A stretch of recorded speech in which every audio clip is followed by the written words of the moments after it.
بسم اللہ الرحمن الرحیم رب اشرح لی صدری ویسر لی امری واحلل عقدۃ من لسانی یفقہوا قولی۔ ناظرین محترم، آج کا ہمارا ٹاپک ہے روزے کا اصل مقصد کیا ہے۔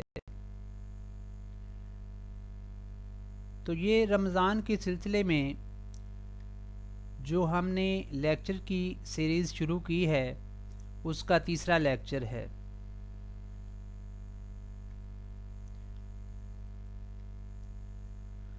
روزہ دین اسلام کا ایک اہم اور بنیادی جز ہے۔ نبی کریم صلی اللہ علیہ وآلہ وسلم نے اسلام کے جو ستون قرار دیے ہیں، اسلام کی بلڈنگ کے جو پلر جن کو قرار دیا ہے، ان میں سے ایک روزہ بھی ہے۔ اور روزہ کیا ہے؟ روزے کے متعلق ایک مسلمان کو یہ پتہ ہونا چاہیے کہ ہم روزہ کیوں رکھتے ہیں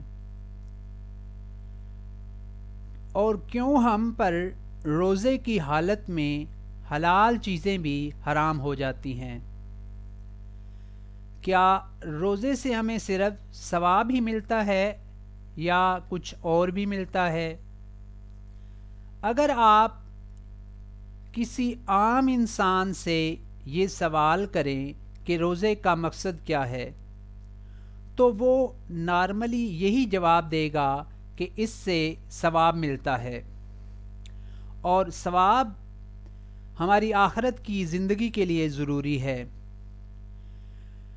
تو اس جواب پر میں یہ کہوں گا، ٹھیک ہے، ثواب تو ملتا ہے، لیکن اس دنیاوی زندگی میں ہمیں کیا فائدہ حاصل ہوتا ہے؟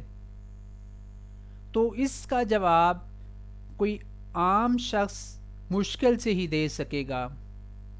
اسی لیے میں نے آج کی ویڈیو میں اور اس لیکچر میں اس ٹاپک کو سلیکٹ کیا ہے کہ روزے کا اصل مقصد کیا ہے، اور یہ وہ مقصد ہے جو قرآن کریم میں بیان ہوا ہے۔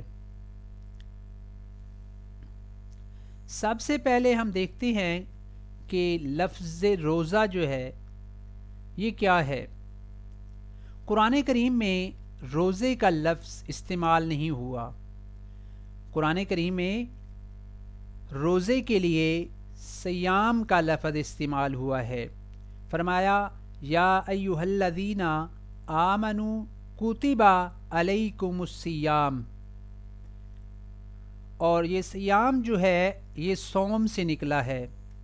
صوم کا معنی ہے خود کو کسی چیز سے روکنا۔ آپ دیکھتے ہیں کہ ایک روزہ دار اپنے آپ کو ہر اس چیز سے روک لیتا ہے جو وہ پہلے کر رہا ہوتا ہے۔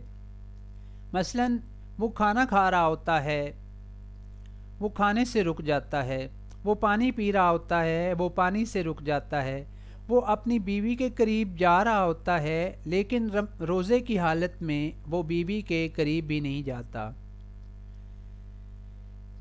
مطلب کہ جو اللہ تعالیٰ نے حلال چیزیں انسان کو عطا کی ہیں ان سے بھی وہ رک جاتا ہے۔ تو یہ ہے صوم کا معنی کہ رک جانا، اور رک اس لیے جاتا ہے کہ اللہ تعالیٰ نے اس کو رکنے کا حکم دیا ہے۔ تو اس کے دو اصول ہیں رکنے کے۔ ایک تو یہ کہ آپ کسی کو حکم دیں اور وہ آپ کے حکم کی وجہ سے رک جائے، وہ آپ کی بات کو مانتے ہوئے اس کام سے رک جائے۔ اور دوسری چیز، انسان خود اپنے آپ کو اس چیز سے روک لے۔ اس دنیا میں آپ کوئی بھی انسان کا بنایا ہوا قانون دیکھ لیں، اس میں آپ دیکھیں گے کہ جو پہلا اصول ہے اسی کو مد نظر رکھ کر انسان سے کام کرائے جاتے ہیں۔ مثلا ایک چھوٹا سا قانون دیکھ لیں کہ آپ گاڑی چلا رہے ہیں اور گاڑی چلا کر آپ مین سڑک پہ آ جاتے ہیں. مین سڑک پر آتے ہیں تو اشارے پہ آپ کو رکنا پڑتا ہے. اب یہ اشارہ جو ہے یہ حکومت نے کس لیے لگایا ہے؟ یہ اس لیے لگایا ہے کہ ایک نظم و ضبط قائم رہے اور آپ حادثے سے بچ جائیں. اگر آپ نہیں رکتے اور دوسری سائڈ سے آنے والی گاڑی اس میں بیٹھا ہوا ڈرائیور وہ بھی سپیڈ میں ہے اور جلدی میں ہے، آپ بھی جلدی میں ہیں، تو اس سے حادثہ پیش آ سکتا ہے. تو حکومت نے آپ کے فائدے کے لیے یہ اشارہ لگا دیا ہے. اب آپ مجبوراً اس اشارے پہ رکتے ہیں، لیکن ایسا آپ نے نہیں دیکھا ہوگا کہ آپ انسان کو گاڑی چلانے کے اصول سمجھا دیں اور تمام انسان خود ہی اصول کے ساتھ چلتے رہیں. ایسا قانون پوری دنیا میں آپ کو کہیں نہیں ملے گا. اس مثال سے آپ کو سمجھ آ گیا کہ دو طرح کے اصول ہوتے ہیں. ایک ہوتا ہے کسی کے حکم سے کوئی کام کرنا اور دوسرا ہوتا ہے خود اپنی مرضی سے کوئی کام کرنا. یہ جو کسی دوسرے کے حکم سے کوئی کام کرنا ہوتا ہے نا، اس میں آپ کو اختیار نہیں ہوتا، آپ مجبور ہوتے ہیں اس کام کے کرنے میں. جیسے کہ آپ اشارے پہ رکے ہیں، ٹریفک وارڈن کو دیکھ کر آپ اشارہ نہیں توڑتے بلکہ آپ ایک معزز شہری کی طرح قانون کا احترام کرتے ہیں. اور اگر اشارے پر ٹریفک وارڈن موجود نہ ہو تو آپ ایسا نہیں کرتے. اب ایسے حالات میں تمام انسانوں کے لیے قوانین کی ضرورت ہوتی ہے، اور ایسے قوانین کی ضرورت ہوتی ہے جو تمام انسانوں کے لیے بیک وقت فائدہ مند ہوں. اور ایسا قانون پیش کرنا کسی انسان کے بس کی بات نہیں ہے. اس لیے جو انسان کے لیے قانون بنائے ہیں وہ خالق کائنات نے بنائے ہیں، کیونکہ انسان کو بنانے والا بھی وہی مالک ہے، اللہ تعالیٰ کی ذات ہے.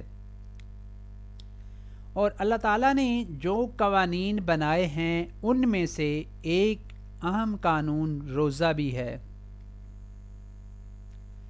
اللہ تعالیٰ نے فرمایا یا ایھا الذین آمنوا کتب علیکم الصیام، اے ایمان والو تمہارے لیے روزے فرض کیے گئے ہیں. کما کتب علی الذین من قبلکم، تم پہ ہی صرف فرض نہیں کیے گئے بلکہ تم سے پہلی امتوں پر بھی فرض کیے گئے تھے. لعلکم تتقون، کیوں فرض کیے گئے؟ اس لیے فرض کیے تاکہ تم متقی بن جاؤ، تمہارے اندر تقوی پیدا ہو جائے. انسان کے اندر مختلف قسم کے جذبات ہوتے ہیں، آرزوئیں ہوتی ہیں، تمنائیں ہوتی ہیں، اور ان آرزوؤں پر عمل کرنا چاہتا ہے. اور یہ آرزوئیں، یہ جذبات، یہ تمنائیں، یہ سب شیطان کے آلات ہوتے ہیں. اور انسان کا مقصد حیات یہ ہے کہ اپنے جذبات کو مارے، اپنی خواہشات کو مارے، کیونکہ یہ دنیا فانی ہے اور اصل زندگی آخرت کی ہے. اسی لیے انسان کو اس دنیا میں بس اپنے جذبات کو مار مار کر زندہ رہنا ہے اور اس دنیا کی آلائشوں سے بچ بچ کر رہنا ہے. صیام کا مطلب اپنے جذبات کو قابو میں رکھنا.